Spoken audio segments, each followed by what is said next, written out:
سورۃ المعارج، سورہ معارج کا تعارف۔ مقام نزول، سورہ معارج مکہ مکرمہ میں نازل ہوئی ہے۔ رکوع اور آیات کی تعداد، اس سورت میں 2 رکوع اور 44 آیتیں ہیں۔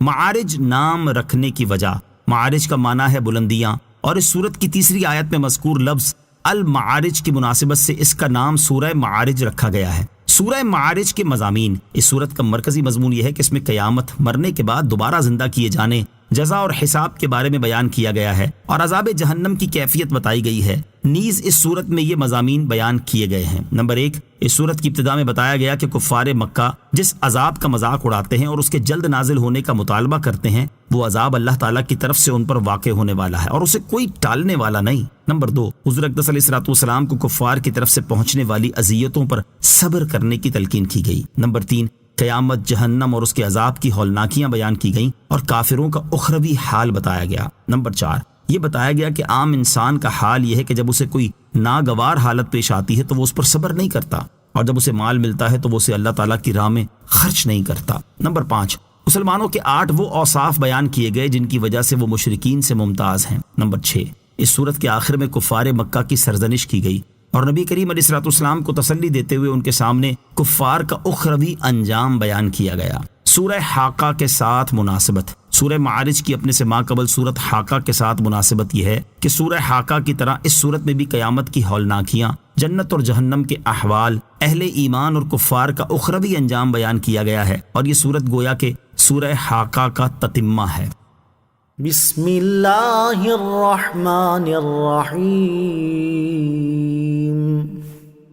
ترجمہ، اللہ کے نام سے شروع جو نہایت مہربان رحمت والا ہے۔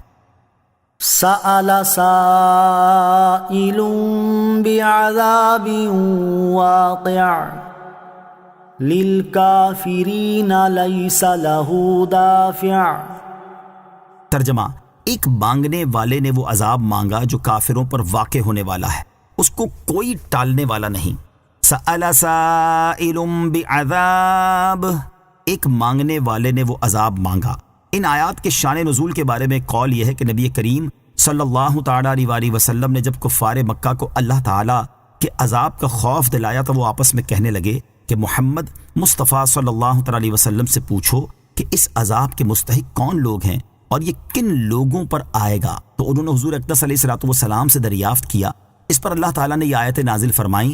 اس صورت میں یہاں لفظ سألہ سوال کرنے کے معنی میں ہے۔ دوسرا قول یہ ہے کہ نضر بن حارث نے عذاب نازل ہونے کی دعا کی تھی، جس کا ذکر سورہ انفال میں ہے۔ چنانچہ نضر بن حارث نے کہا کہ اللہم ان کان ھذا ھو الحق من عندک فامطر علینا حجارة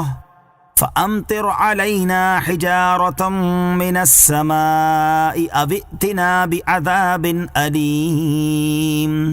ترجمہ، اے اللہ، اگر یہ قرآن ہی تیری طرف سے حق ہے تو ہم پر آسمان سے پتھر برسا دے یا کوئی دردناک عذاب ہم پر لے آ۔ اس کے بارے میں یہ آیتیں نازل ہوئیں۔ تیسرا قول یہ ہے کہ تاجدار رسالت صلی اللہ تعالیٰ علیہ وسلم نے اللہ تعالیٰ سے کفار پر عذاب نازل کرنے کی دعا کی تھی اور اس کے جواب میں یہ آیتیں نازل ہوئیں۔ اس صورت میں یہاں لفظ سألہ دعا کرنے کے معنی میں ہے۔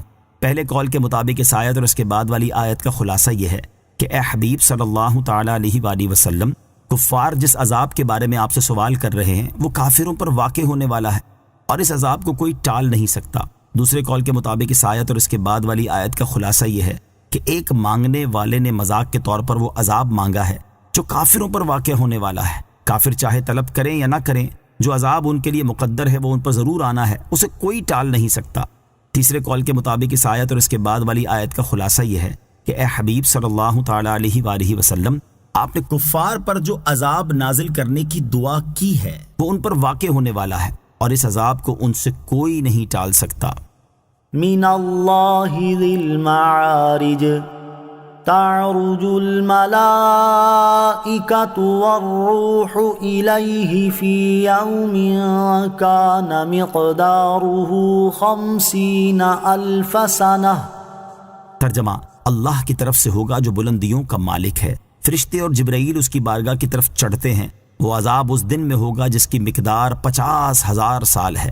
من اللہ، اللہ کی طرف سے، یعنی کافروں پر وہ عذاب اس اللہ تعالیٰ کی طرف سے واقع ہوگا جو 7 آسمانوں کا مالک ہے۔ تعرج الملائکۃ والروح الیہ، فرشتے اور جبریل اس کی بارگاہ کی طرف چڑھتے ہیں، یعنی فرشتے اور حضرت جبرائیل علیہ الصلوۃ والسلام قرب کے اس مقام کی طرف چڑھتے ہیں جو آسمان میں اللہ تعالیٰ کے احکامات نازل ہونے کی جگہ ہے، اور عالم میں تصرف کرنے والے فرشتے وہاں سے احکامات وصول کرتے ہیں۔ یہاں حضرت جبرائیل علیہ الصلوۃ والسلام کے شرف اور اعلیٰ مقام کی وجہ سے بطور خاص ان کا ذکر کیا گیا، اگرچہ وہ جملہ فرشتوں میں داخل ہیں۔ فی یوم، وہ عذاب اس دن میں ہوگا۔ اس آیت کا ایک معنی یہ ہے کہ اگر فرشتوں کے علاوہ کوئی انسان 7ویں زمین کے نیچے سے اس مقام تک چڑھے جہاں سے اللہ تعالیٰ کے احکامات نازل ہوتے ہیں تو وہ 50,000 سال سے پہلے وہاں تک نہیں پہنچ سکتا، جبکہ فرشتہ ایک لمحے میں یہ فاصلہ طے کر لیتا ہے۔ دوسرا معنی یہ ہے کہ کفار پر وہ عذاب قیامت کے دن ہوگا جس کی مقدار دنیاوی سالوں کے حساب سے 50,000 سال ہے۔ نوٹ: یاد رہے کہ قیامت کی سختیوں کی وجہ سے بعض کفار کو وہ دن 50,000 سال کے برابر لگے گا جیسا کہ یہاں بیان ہوا، اور بعض کو دوسرے اعتبار سے 1,000 سال کے برابر لگے گا، جیسا کہ ایک اور مقام پر اللہ تعالیٰ نے ارشاد فرمایا فی یوم کان مقدارہ 1000 سنۃ مما تعدون، ترجمہ: اس دن میں جس کی مقدار تمہاری گنتی سے 1000 سال ہے، جبکہ مومن کے لیے وہ دن دنیا میں ادا کی جانے والی ایک فرض نماز سے بھی کم ہوگا، جیسا کہ حضرت ابو سعید خدری رضی اللہ تعالی عنہ سے روایت ہے۔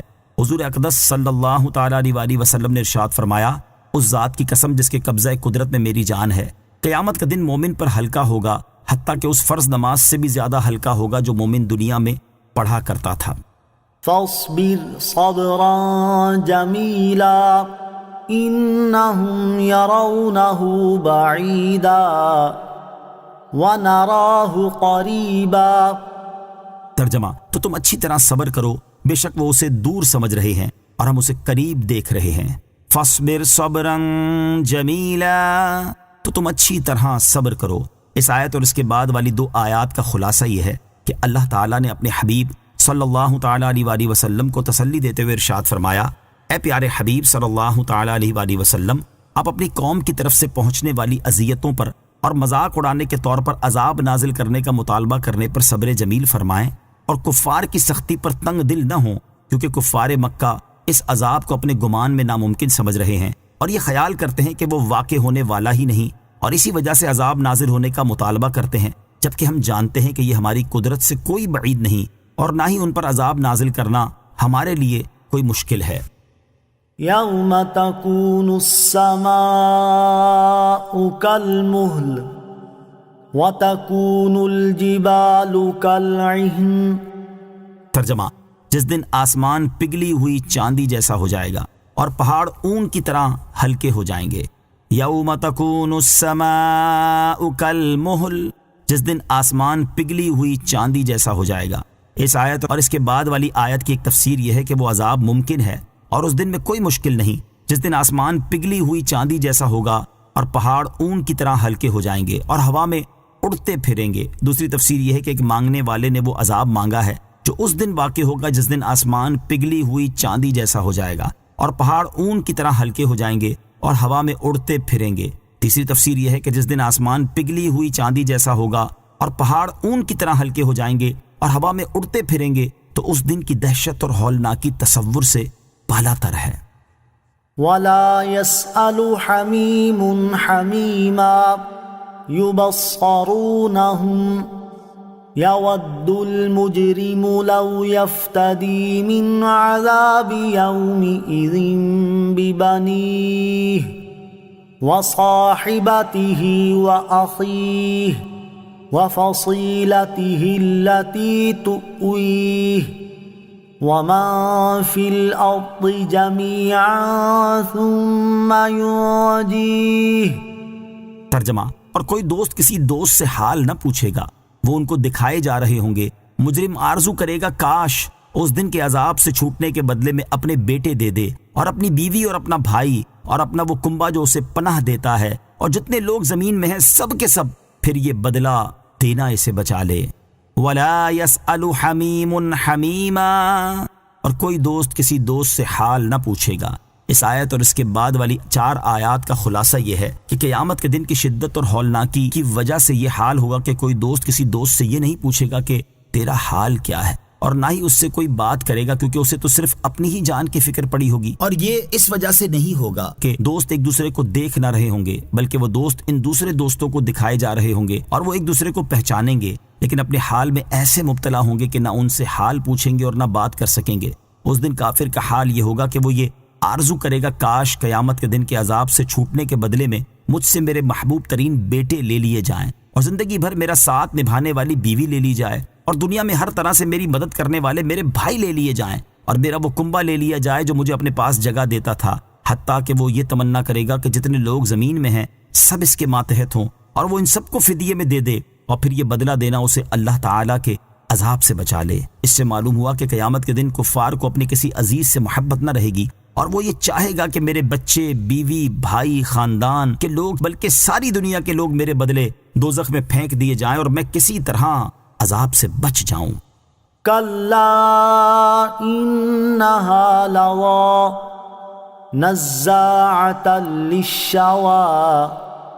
ترجمہ: ہرگز نہیں، وہ تو بھڑکتی آگ ہے، کھال کھینچ لینے والی۔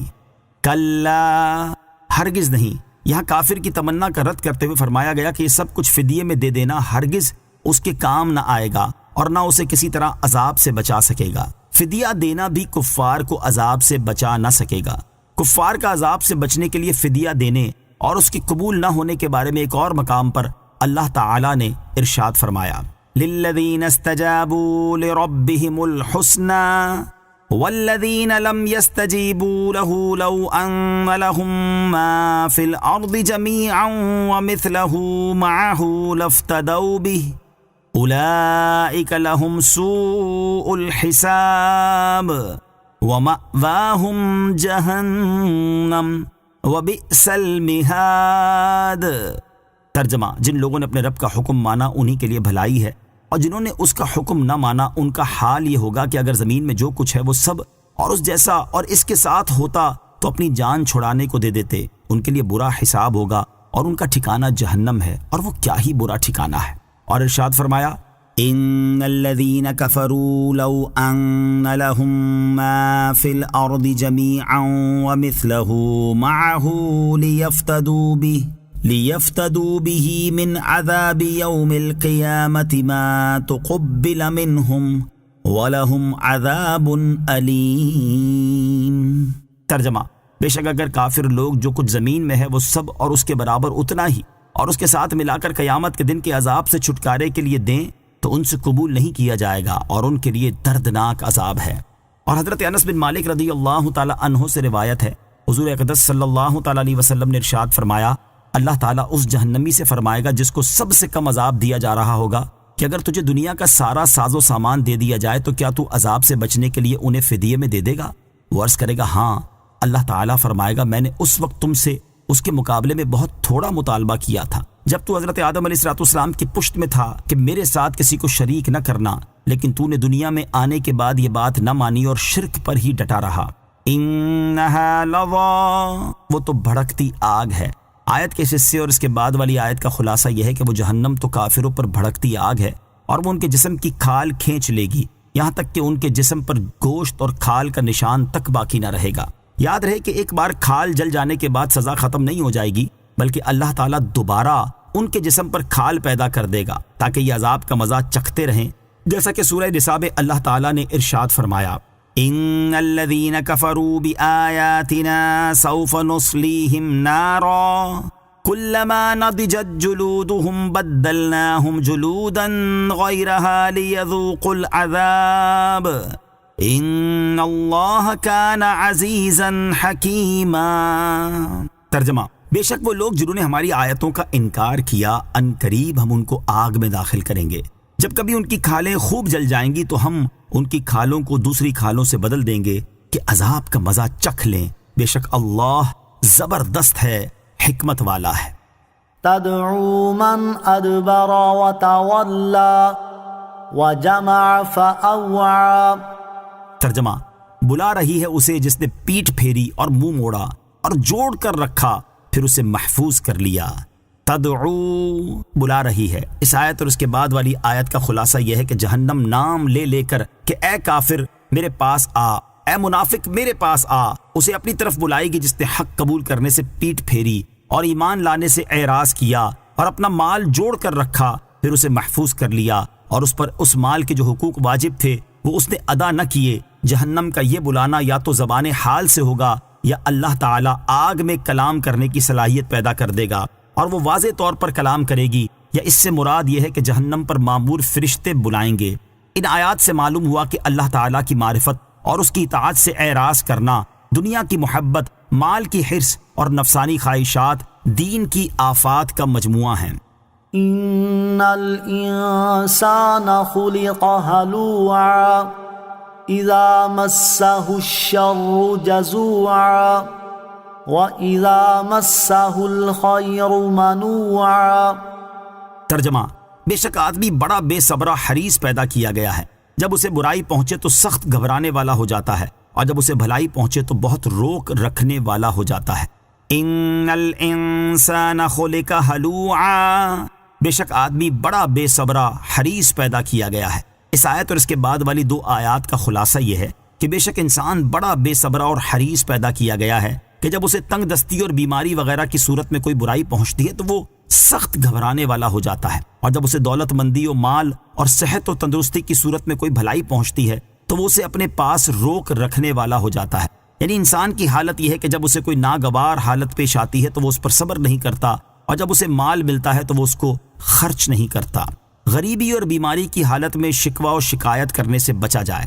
اس سے معلوم ہوا کہ اگر کسی شخص کو زندگی میں کبھی غربت، تنگ دستی اور ناداری کا سامنا ہو، یا کسی بیماری اور مرض وغیرہ میں مبتلا ہو جائے تو وہ اس پر بے صبری اور بے قراری کا مظاہرہ کرنے اور شکوہ و شکایت کرنے سے بچے، اور ان حالات میں اللہ تعالیٰ کی رضا پر راضی رہے۔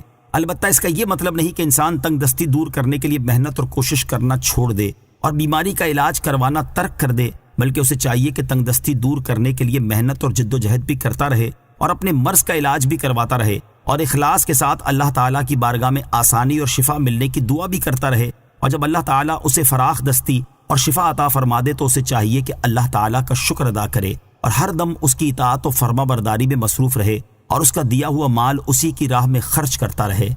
الا المصلین الذین هم علی صلاتهم دائمون۔ ترجمہ: مگر وہ نمازی جو اپنی نماز کی ہمیشہ پابندی کرنے والے ہیں۔ الا المصلین، مگر نمازی، یہاں سے ان لوگوں کے بارے میں بیان کیا گیا ہے جن میں اس سے پہلی آیات میں بیان کی گئی حالت یعنی حرص اور بے صبری نہیں پائی جاتی، اور یہ وہ لوگ ہیں جن میں یہ 8 اوصاف پائے جاتے ہوں۔ نمبر 1، فرض نمازیں پابندی کے ساتھ ادا کرنا۔ نمبر 2، اپنے مال سے واجب صدقات ادا کرنا۔ نمبر 3، انصاف کے دن یعنی قیامت کی تصدیق کرنا۔ نمبر 4، اللہ تعالیٰ کے عذاب سے ڈرنا۔ نمبر 5، شرم گاہوں کی حرام کاری سے حفاظت کرنا۔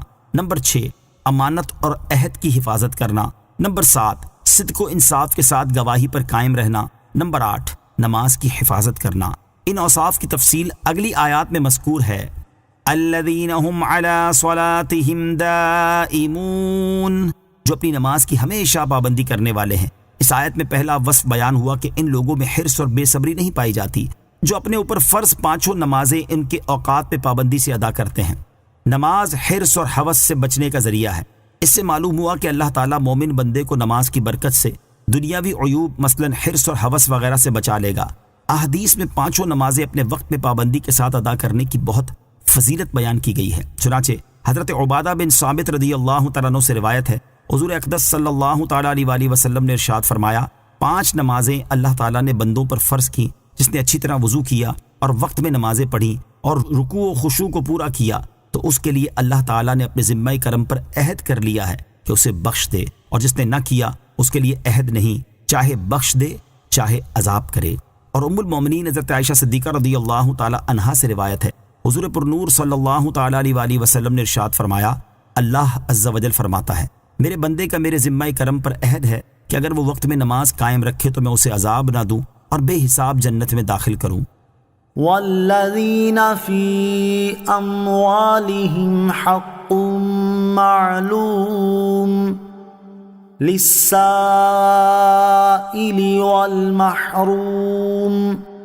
ترجمہ، اور وہ جن کے مال میں ایک معلوم حق ہے اس کے لیے جو مانگے اور اس کے لیے جو محروم رہے۔ والذین فی اموالہم حق معلوم، اور وہ جن کے مال میں ایک معلوم حق ہے۔ یہاں سے دوسرا وصف بیان کیا گیا۔ چنانچہ اس آیت اور اس کے بعد والی آیت کا خلاصہ یہ ہے کہ ان لوگوں میں حرص اور بے صبری نہیں پائی جاتی جن کے مال میں سائل اور محروم کے لیے ایک معلوم اور معین حق ہے۔ معلوم حق سے مراد زکوٰۃ ہے جس کی مقدار معلوم ہے، یا اس سے وہ صدقہ مراد ہے جو آدمی اپنے آپ پر معین کر لے اور اسے معین اوقات میں ادا کیا کرے۔ اس سے معلوم ہوا کہ مستحب صدقات کے لیے اپنی طرف سے وقت معین کرنا شریعت میں جائز اور قابل تعریف ہے۔ سائل سے مراد وہ شخص ہے جو حاجت کے وقت سوال کرے، اور محروم سے مراد وہ شخص ہے جو حاجت کے باوجود شرم و حیا کی وجہ سے نہیں مانگتا اور اس کی محتاجی ظاہر نہیں ہوتی۔ فقیروں، مسکینوں اور محتاجوں کا خیال رکھیں۔ اس آیت سے معلوم ہوا کہ فقیروں، مسکینوں اور محتاجوں کا خیال رکھنا چاہیے اور انہیں اپنے مالوں میں سے کچھ نہ کچھ مال دیتے رہنا چاہیے۔ اسی سلسلے میں یہاں 3 احادیث سماعت کیجیے۔ نمبر 1، حضرت انس بن مالک رضی اللہ تعالی عنہ سے روایت ہے، حضور اقدس صلی اللہ تعالی علیہ وآلہ وسلم نے ارشاد فرمایا، اپنے مال کی زکوٰۃ نکالو کہ وہ پاک کرنے والی ہے، تجھے پاک کر دے گی، اور رشتہ داروں سے اچھا سلوک کر اور مسکین، پڑوسی اور سائل کا حق پہچانو۔ نمبر 2، حضرت علی المرتضیٰ کرم اللہ تعالی وجہ الکریم سے روایت ہے، رسول اکرم صلی اللہ تعالی علیہ وسلم نے ارشاد فرمایا، فقیر ہرگز ننگے بھوکے ہونے کی تکلیف نہ اٹھائیں گے مگر مالداروں کے ہاتھوں۔ سن لو، ایسے مالداروں سے اللہ تعالیٰ سخت حساب لے گا اور انہیں دردناک عذاب دے گا۔ نمبر 3، حضرت انس رضی اللہ تعالی عنہ سے روایت ہے، نبی کریم صلی اللہ تعالی علیہ وسلم نے ارشاد فرمایا، قیامت کے دن مالداروں کے لیے محتاجوں کے ہاتھوں سے خرابی ہے۔ محتاج عرض کریں گے، ہمارے حقوق جو تو نے ان پر فرض کیے تھے انہوں نے ظلمن نہ دیے۔ اللہ عز و جل فرمائے گا، مجھے اپنی عزت و جلال کی قسم ہے کہ تمہیں اپنا قرب عطا کروں گا اور انہیں دور رکھوں گا۔ والذین یصدقون بیوم الدین، ترجمہ، اور وہ لوگ جو انصاف کے دن کی تصدیق کرتے ہیں۔ والذین یصدقون بیوم الدین، اور وہ لوگ جو انصاف کے دن کی تصدیق کرتے ہیں۔ اس آیت میں تیسرا وصف بیان کیا گیا کہ ان لوگوں میں حرص اور بے صبری نہیں پائی جاتی جو اخروی ثواب کی امید میں اپنی جانوں کو بدنی اور مالی عبادتوں میں مصروف رکھ کر اپنے اعمال کے ذریعے انصاف کے دن کی تصدیق کرتے ہیں اور مرنے کے بعد اٹھنے، حشر و نشر، جزا اور قیامت، ان سب چیزوں پر ایمان رکھتے ہیں۔ والذین هم من عذاب ربهم مشفقون، ترجمہ، اور وہ جو اپنے رب کے عذاب سے ڈر رہے ہیں۔ والذین هم من عذاب ربهم مشفقون، اور وہ جو اپنے رب کے عذاب سے ڈر رہے ہیں۔ اس آیت میں چوتھا وصف بیان کیا گیا کہ ان لوگوں میں حرص اور بے صبری نہیں پائی جاتی جو فرض عبادات کے علاوہ بھی نیک اعمال بکثرت کرنے کے باوجود اپنی کوتاہیوں کی وجہ سے اللہ تعالیٰ کے عذاب سے ڈر رہے ہیں کہ نہ جانے ان کے وہ اعمال قبول ہوتے بھی ہیں یا نہیں۔ بکثرت نیک اعمال کرنے کے باوجود اللہ تعالیٰ کے عذاب سے ڈرتے رہنے کی ترغیب۔ اس آیت سے معلوم ہوا کہ اللہ تعالیٰ کے نیک بندے گناہوں سے ہر دم بچتے رہنے اور کثرت کے ساتھ نیک اعمال کرنے کے باوجود اللہ تعالیٰ کے عذاب کا خوف اپنے دلوں میں رکھتے تھے، اور انہیں یہ اندیشہ رہتا تھا کہ کہیں ان کے اعمال رد ہی نہ کر دیے جائیں۔ ایک اور مقام پر ایمان والوں کا ایک وصف بیان کرتے ہوئے اللہ تعالیٰ نے ارشاد فرمایا کہ والذین یؤتون ما آتوا وقلوبهم وجلة انہم الی ربہم راجعون، ترجمہ، اور وہ جنہوں نے جو کچھ دیا وہ اس حال میں دیتے ہیں کہ ان کے دل اس بات سے ڈر رہے ہیں کہ وہ اپنے رب کی طرف لوٹنے والے ہیں۔ یہاں ہم چند صحابہ کرام علیہم رضوان کے اقوال ذکر کرتے ہیں جنہیں پڑھ کر ہر مسلمان کو غور کر لینا چاہیے کہ وہ لوگ جو قطعی جنتی تھے، ہر وقت نیک اعمال میں مصروف رہتے تھے اور گناہوں سے بچنے کی مقدور بھر کوشش کرتے تھے، اس کے باوجود اللہ تعالیٰ کے خوف سے ان کا کیا حال تھا۔ چنانچہ حضرت ابوبکر صدیق رضی اللہ تعالیٰ عنہ نے ایک بار پرندے کو دیکھ کر فرمایا، اے پرندے، کاش میں تمہاری طرح ہوتا اور مجھے انسان نہ بنایا جاتا۔ حضرت عمر فاروق رضی اللہ تعالیٰ عنہ کا قول ہے، میں یہ پسند کرتا ہوں کہ میں ایک مینڈھا ہوتا جسے میرے اہل خانہ اپنے مہمانوں کے لیے ذبح کر دیتے۔ حضرت ابو ذر غفاری رضی اللہ تعالیٰ عنہ کا قول ہے کہ کاش میں ایک درخت ہوتا جس کو کاٹ دیا جاتا۔ حضرت عثمان غنی رضی اللہ تعالیٰ عنہ فرمایا کرتے، میں اس بات کو پسند کرتا ہوں کہ مجھے وفات کے بعد اٹھایا نہ جائے۔ حضرت طلحہ اور حضرت زبیر رضی اللہ تعالیٰ عنہما فرمایا کرتے، کاش ہم پیدا ہی نہ ہوئے ہوتے۔ حضرت عائشہ صدیقہ رضی اللہ تعالیٰ عنہا فرمایا کرتی، کاش میں کوئی بھولی بسری چیز ہوتی۔ حضرت عبداللہ ابن مسعود رضی اللہ تعالیٰ عنہ فرمایا کرتے، کاش میں راکھ ہو جاتا۔ اللہ تعالیٰ ہمیں اپنے عذاب سے ڈرتے رہنے کی توفیق عطا فرمائے، آمین۔ ان عذاب ربهم غیر مأمون، ترجمہ، بے شک ان کے رب کا عذاب بے خوف ہونے کی چیز نہیں ہے۔ ان عذاب ربهم غیر مأمون، بے شک ان کے رب کا عذاب بے خوف ہونے کی چیز نہیں ہے۔ امام عبداللہ بن احمد نصفی رحمۃ اللہ تعالی علیہ فرماتے ہیں اس کا معنی یہ کہ انسان چاہے کتنا ہی نیک، پارسا اور عبادت و اطاعت کی کثرت کرنے والا ہو، لیکن اسے اللہ تعالیٰ کے عذاب سے بے خوف نہیں ہونا چاہیے۔ اور علامہ علی بن محمد خازن رحمۃ اللہ تعالی علیہ فرماتے ہیں اس سے مراد یہ ہے کہ انسان کے لیے ممکن نہیں کہ وہ فرض عبادات اسی طرح ادا کرتا رہے جس طرح ادا کرنی چاہیے، اور تمام ممنوعات سے اسی طرح بچتا رہے جیسا بچنے کا حق ہے، بلکہ کبھی دونوں طرف سے اس سے خطا واقع ہو جاتی ہے، لہٰذا اسے چاہیے کہ وہ خوف و امید کے درمیان رہے۔ اللہ تعالیٰ سے کیسا خوف اور کیسی امید رکھنی چاہیے اس کا اندازہ ان واقعات سے لگایا جا سکتا ہے۔ چنانچہ نمبر 1، حضرت عمر فاروق رضی اللہ تعالیٰ عنہ نے فرمایا اگر آسمان سے کوئی منادی یہ آواز دے کہ اے لوگو ایک شخص کے علاوہ تم سب جنت میں داخل ہو جاؤ گے، تو میں اس بات سے ڈروں گا کہ کہیں وہ ایک شخص میں ہی نہ ہوں، اور اگر منادی یہ اعلان کرے کہ اے لوگو ایک شخص کے علاوہ تم سب جہنم میں داخل ہو جاؤ گے، تو میں یہ امید کروں گا کہ وہ ایک شخص میں ہی ہوں۔ نمبر 2، حضرت علی المرتضیٰ کرم اللہ تعالی وجہ الکریم نے ایک مرتبہ اپنے صاحبزادے سے فرمایا کہ اے میرے بیٹے، اللہ تعالیٰ سے ایسا خوف رکھو کہ تمہیں گمان ہونے لگے کہ اگر تم تمام زمین والوں کی نیکیاں اس کی بارگاہ میں پیش کرو تو وہ انہیں قبول نہ کرے، اور اللہ تعالیٰ سے ایسی امید رکھو کہ تم سمجھو کہ اگر سب زمین والوں کی برائیاں لے کر اس کی بارگاہ میں جاؤ گے تو بھی تمہیں بخش دے گا۔ والذین هم لفروجهم حافظون إلا على أزواجهم أو ما ملكت أيمانهم فإنهم غير ملومين۔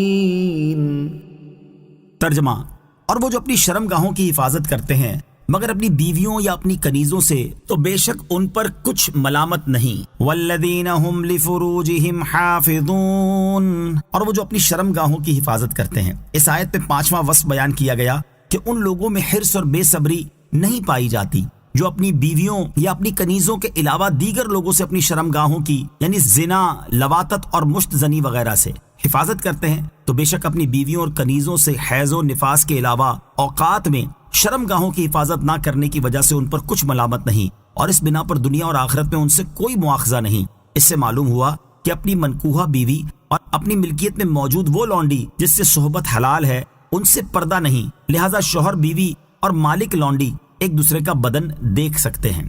فمن ابتغى وراء ذلك فأولئك هم العادون۔ ترجمہ، تو جو ان دو کے سوا اور کوئی صورت چاہیں تو وہی حد سے بڑھنے والے ہیں۔ فمن ابتغى وراء ذلك، تو جو ان دو کے سوا اور کوئی صورت چاہیں، یعنی جو لوگ اپنی بیویوں اور اپنی ملکیت میں موجود ان کنیزوں جن سے صحبت حلال ہے کے علاوہ شہوت پوری کرنے کی کوئی اور صورت چاہیں تو وہی لوگ حد سے بڑھنے والے ہیں کہ حلال سے حرام کی طرف تجاوز کرتے ہیں۔ اس آیت سے متعہ، لواطت، جانوروں کے ساتھ قضائے شہوت اور اپنے ہاتھ سے منی خارج کرنے کی حرمت ثابت ہوتی ہے۔ والذین هم لأماناتهم وعہدهم راعون۔ ترجمہ، اور وہ جو اپنی امانتوں اور اپنے عہد کی حفاظت کرنے والے ہیں۔ والذین هم لأماناتهم وعہدهم راعون، اور وہ جو اپنی امانتوں اور اپنے عہد کی حفاظت کرنے والے ہیں۔ اس آیت میں 6واں وصف بیان کیا گیا کہ ان لوگوں میں حرص اور بے صبری نہیں پائی جاتی جو اپنی امانتوں اور اپنے عہد کی حفاظت کرنے والے ہیں، کہ امانت میں خیانت نہیں کرتے اور نہ ہی عہد توڑتے ہیں۔ یہاں امانت میں شرعی امانتیں اور بندوں کی امانتیں دونوں داخل ہیں، اور عہد میں مخلوق کے ساتھ کیے ہوئے عہد اور اللہ تعالیٰ کے ساتھ کیے ہوئے عہد، نظریں اور قسمیں بھی داخل ہیں۔ امانت میں خیانت کرنے اور عہد کی خلاف ورزی کرنے سے متعلق حضرت عبداللہ بن عمر رضی اللہ تعالیٰ عنہما سے روایت ہے، بخاری شریف کی حدیث ہے، نبی اکرم صلی اللہ تعالیٰ علیہ وآلہ وسلم نے ارشاد فرمایا، 4 باتیں جس میں ہوں وہ خالص منافق ہے، اور جس کے اندر ان میں سے کوئی ایک ہو تو اس میں نفاق کا ایک حصہ ہے، یہاں تک کہ اسے چھوڑ دے۔ نمبر 1، جب اسے امانت سپرد کی جائے تو خیانت کرے۔ نمبر 2، جب بات کرے تو جھوٹ بولے۔ نمبر 3، جب وعدہ کرے تو خلاف ورزی کرے۔ نمبر 4، جب جھگڑا کرے تو بےہودہ بکے۔ والذین هم بشہاداتهم قائمون۔ ترجمہ، اور وہ جو اپنی گواہیوں پر قائم رہنے والے ہیں۔ والذین هم بشہاداتهم قائمون، اور وہ جو اپنی گواہیوں پر قائم رہنے والے ہیں۔ اس آیت میں 7واں وصف بیان کیا گیا کہ وہ انصاف کے ساتھ گواہی دیتے اور اس پر قائم رہتے ہیں، نہ اس میں رشتہ داری کا پاس کرتے ہیں، نہ زبردست کو کمزور پر ترجیح دیتے ہیں، اور نہ کسی حقدار کا حق تلف کرنا گوارا کرتے ہیں۔ بعض مفسرین کے نزدیک یہاں گواہی سے مراد توحید اور رسالت کی گواہی پر قائم رہنا ہے۔ گواہی چھپانے اور جھوٹی گواہی دینے کی وعید۔ گواہی چھپانے کے بارے میں اللہ تعالیٰ ارشاد فرماتا ہے وَلَا تَكْتُمُوا الشَّهَادَةَ وَمَن يَكْتُمْهَا فَإِنَّهُ آثِمٌ قَلْبُهُ وَاللَّهُ بِمَا تَعْمَلُونَ عَلِيمٌ۔ ترجمہ، اور گواہی نہ چھپاؤ، اور جو گواہی چھپائے گا تو اس کا دل گناہگار ہے، اور اللہ تمہارے کاموں کو خوب جاننے والا ہے۔ اور جھوٹی گواہی دینے والے کے بارے میں حدیث پاک میں ہے، حضرت عبداللہ بن عمر رضی اللہ تعالیٰ عنہما سے روایت ہے، رسول اللہ صلی اللہ تعالیٰ علیہ وسلم نے ارشاد فرمایا کہ جھوٹے گواہ کے قدم ہٹنے بھی نہ پائیں گے کہ اللہ تعالیٰ اس کے لیے جہنم واجب کر دے گا۔ اور حضرت عبداللہ ابن عباس رضی اللہ تعالیٰ عنہما سے روایت ہے، حضور اقدس صلی اللہ تعالیٰ علیہ وسلم نے ارشاد فرمایا، جس نے ایسی گواہی دی جس سے کسی مسلمان مرد کا مال ہلاک ہو جائے یا کسی کا خون بہایا جائے تو اس نے جہنم واجب کر لیا۔ والذین هم علی صلاتهم یحافظون اولئک فی جنات مکرمون۔ ترجمہ، اور وہ جو اپنی نماز کی حفاظت کرتے ہیں یہ لوگ وہ ہیں جن کی جنت کے باغوں میں عزت کی جائے گی۔ والذین هم علی صلاتهم یحافظون، اور وہ جو اپنی نماز کی حفاظت کرتے ہیں۔ اس آیت میں 8واں وصف بیان کیا گیا کہ ان لوگوں میں حرص اور بے صبری نہیں پائی جاتی جو اپنی نماز کی حفاظت کرتے ہیں۔ یہاں نماز کا دوبارہ ذکر اس بات کو ظاہر کرنے کے لیے فرمایا گیا ہے کہ نماز بہت اہم ہے، یا اس لیے دوبارہ ذکر کیا گیا کہ ایک جگہ فرائض مراد ہیں اور دوسری جگہ نوافل مراد ہیں۔ بعض مفسرین نے فرمایا کہ اس سے پہلی آیت میں دوام سے ہمیشہ نماز پڑھنا اور اس کے وقت میں پڑھنا مراد ہے، اور یہاں نماز کی حفاظت کرنے کا بیان ہے، اور حفاظت سے مراد یہ ہے کہ وہ نماز کے ارکان، واجبات، سنتوں اور مستحبات کو کامل طور پر ادا کرتے ہیں۔ اولئک، یہ لوگ وہ ہیں، یعنی جن لوگوں میں یہ اوصاف پائے جاتے ہیں، یہ وہ لوگ ہیں جن کی جنت کے باغوں میں ابدی ثواب اور سرمدی جزا کے ذریعے عزت کی جائے گی۔ فما للذین کفروا قبلک مہطعین عن الیمین وعن الشمال عزین ایطمع کل امرئ منہم ان یدخل جنت نعیم کلا انا خلقناہم مما یعلمون۔ ترجمہ، تو ان کافروں کو کیا ہوا تمہاری طرف تیز نگاہ سے دیکھتے ہیں، گروہ کے گروہ دائیں اور بائیں جانب سے، کیا ان میں ہر شخص یہ طمع کرتا ہے کہ اسے چین کے باغ میں داخل کیا جائے گا؟ ہرگز نہیں، بے شک ہم نے انہیں اس چیز سے پیدا کیا جسے جانتے ہیں۔